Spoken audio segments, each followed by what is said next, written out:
About the artists, quote unquote, this has been misinterpreted by many scholars, but he just said that the artists, quote unquote, if they're given too much dominion over the mind, there will be a decline of civilization. I believe that he was aware even then of people who are still with us, still operating in our society today. Don't believe? I can't help but every time I hear that now knowing about WikiLeaks, when you put together that woman that I can't remember her name, but she's that woman that has like those cakes. The little video I stole there about her and the cakes that she makes, where they're supposed to be of human bodies and they're eating it, cutting it open, you know, and stuff like that. But she calls it artwork, and she's like, everybody wants to say I'm a devil worshiper, but it's artwork. But yet, you know, you go back a little bit before she became popular, and she was all into the occult stuff. So she's like hidden it with so-called art. But this is a quote. It says, "I think we are destroying the minds of America, and that has been one of my lifelong ambitions." Let me see if I can blow it up so you can see that. That's really fuzzy. I'm sorry about that. You can read for yourself who wrote that. They're happy to tell you what they're doing. Well, here's the results of their fine work.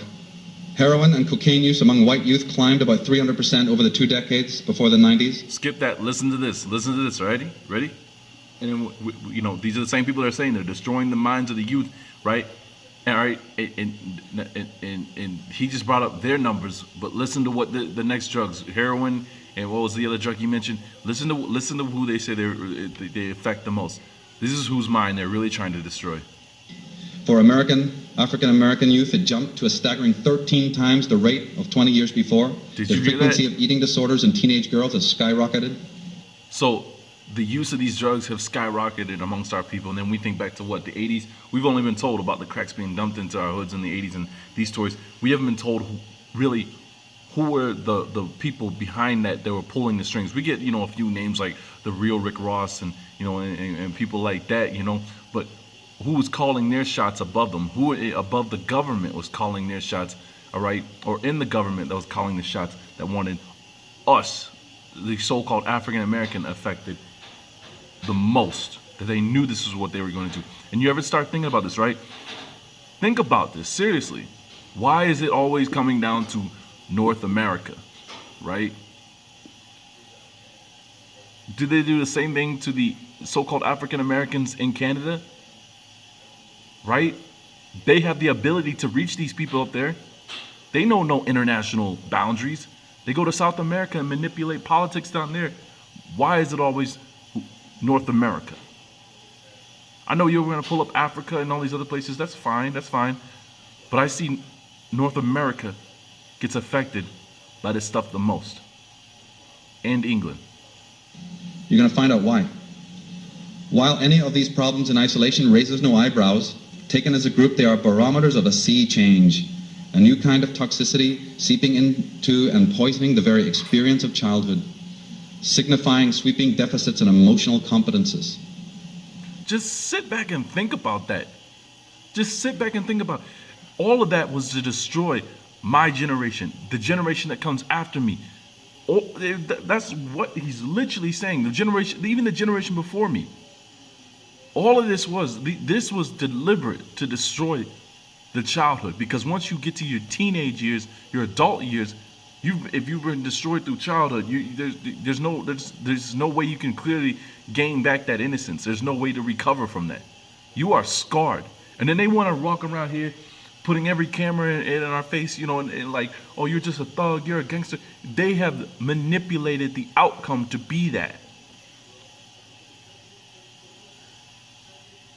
They act as, you know, the reason that they are scared to walk, or normal folks that are living amongst us are afraid to go to a different city and walk into the ghettos, is because they've manipulated the outcome to become this. So then they can turn around and say, "Oh, see, you're the monster. You're the problem." It's like use this as an example. The guy that cheats on his girlfriend, right? When the girlfriend catches him, right? Okay? He's like, I did it because you did this to me. You make me miserable. You're suffocating me, right? So now the victim is now the bad guy. You see what I'm saying? So what's that girl do? Then she goes out and she does what's been done to her to the nice guy, and it keeps this cycle going. But the other side, they say, oh, kids love advertising. It's a gift. It's something they want.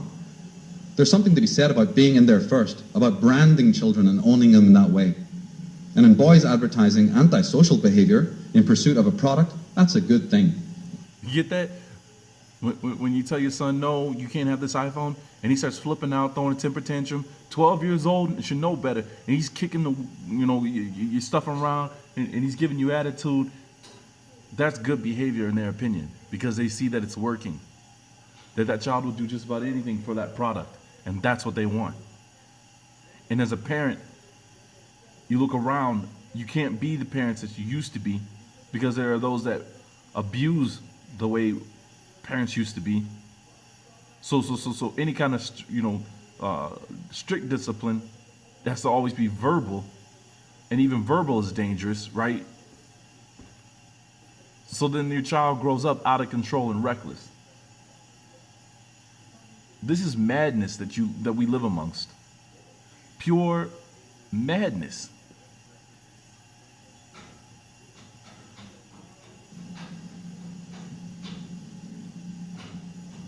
In 1990, compared to the previous 2 decades, the United States saw the highest juvenile arrest rate for violent crimes ever. Teen arrests for forcible rape had doubled, teen murder rates quadrupled, mostly due to an increase in shootings. During the same 2 decades, suicide rate for teenagers tripled, as did the number of children under 14 who are murder victims. Now here's what I was getting at when I looked into that. Almost every last bit of those facts pointed to us, affecting us. We were the large percentage of the ones that were affected, except for some reason the suicide. The suicide amongst African Americans, totally, and I hate using that term, but you know what I'm saying if I use it, was the lowest. Other nationalities were hanging themselves or committing suicide at a higher rate than we were.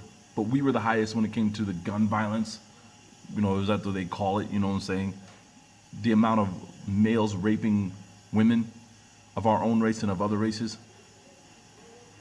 So you can see it worked. Douglas Rushkoff, in his book Media Virus, says children's television and MTV are the easiest places to launch countercultural missiles. The more harmless or inane the forum, the more unsuspecting the audience. I highlighted MTV there for an interesting point. One of the methodologies that these individuals use in their corporate logos is based on the phoneme system. If you say the word as a mantra to yourself, MTV, and say it quickly, MTV, MTV, empty TV, empty TV, empty TV, empty TV. Ever seen any kids that watch MTV? They look pretty empty to me, wouldn't you say? Well, that's what they were being told. The great philosopher and theologian Erasmus said, "The main hope of a nation lies in the proper education of its youth." Remember that. That is great, right? The hope of a nation, the main hope of a nation lies in the proper education of the youth.